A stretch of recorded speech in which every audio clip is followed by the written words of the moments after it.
கள்ளக்குறிச்சியிலே 60க்கும் மேற்பட்ட தாய்மார்கள் தாலி இழந்த சம்பவம் கள்ளக்குறிச்சியிலே நடந்தது. ஆனால் அன்னைக்கு விரைய காணோம் நம்ம தமிழக முதலமைச்சர். இன்றைக்கு திடீர்னு கரூருக்கு விரையறாராம். அதுவும் பாத்தீங்கன்னா சினிமா துறையில் இருக்கின்ற பலரும் இங்கே கூட இருக்கிறார்கள். ஆனா நான் நடிகர் திலகம் சிவாஜி கணேசன் அவர்களுடைய மிகப்பெரிய ரசிகன். ஆனா சிவாஜி கணேசன் அவர்களே தோத்து போயிட்டாப்ல இந்த மகேஷ் பொய்யாமொழிக்கு முன்னாடி. என்ன அழுக, என்ன நாடகம். நான் சொல்றேன், கரூர்ல முத சரியான விசாரணை நடக்க வேண்டுமானால் யூ சஸ்பெண்ட் தி எஸ்பின்னு கேட்கிறேன். நான் கரூருடைய எஸ்பியை சஸ்பெண்ட் பண்ணாம கரூர் மக்களுக்கு, தமிழக மக்களுக்கு நியாயமே கிடைக்காது கரூரில் நடந்துவிட்ட அந்த கோர சம்பவத்திற்கு. ஏனென்றால் இன்றைக்கு இருக்கின்ற அரசு அதிகாரிகள் எல்லாம்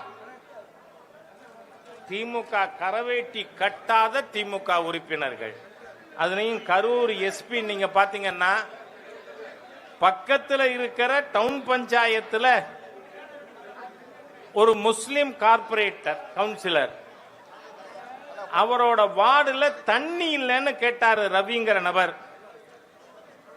அவரை அந்த கவுன்சிலரோட கணவர், சகோதரர் 2 பேரு, அப்பா 4 பேருமா சேர்ந்து ரவிய ரோட்ல இழுத்து போட்டு நெஞ்சில மிதிச்சு அவரோட ஹார்ட் பம்பிங் கெப்பாசிட்டி 30% போச்சு. அவரை அங்க அரசு மருத்துவமனையில் அட்மிட் பண்ண மாட்டேன்றாங்க. கரூர்ல இருக்கிற மாவட்ட மருத்துவக் கல்லூரி மருத்துவமனையில் சேர்க்கிறாங்க.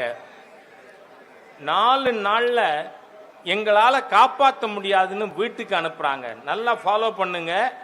அவர் இன்னைக்கும் இஸ் ரெக்கவரிங். 40 நாளைக்கு முன்னாடி நடந்த சம்பவம். அப்போ திராவிட முன்னேற்ற கழக கவுன்சிலருக்கு எதிராக கம்ப்ளைண்ட் பண்ணினா கூட எஃப்ஐஆர் போடாத எஸ்பியால நியாயம் வழங்க முடியுமா?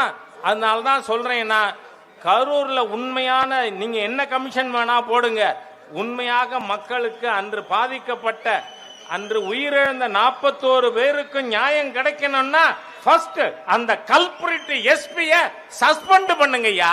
அது பண்றதுக்கு முடியாதுன்னு சொன்னா இந்த அரசாங்கம் எதுக்கு இருக்கு?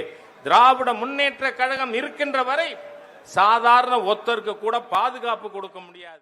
பிளே ஸ்டோர் மற்றும் ஆப் ஸ்டோரில் இருந்து பாலிமர் செயலியை QR கோடு மூலம் பதிவிறக்கம் செய்யுங்கள். செய்திகளை உடனுக்குடன் பெறுங்கள்.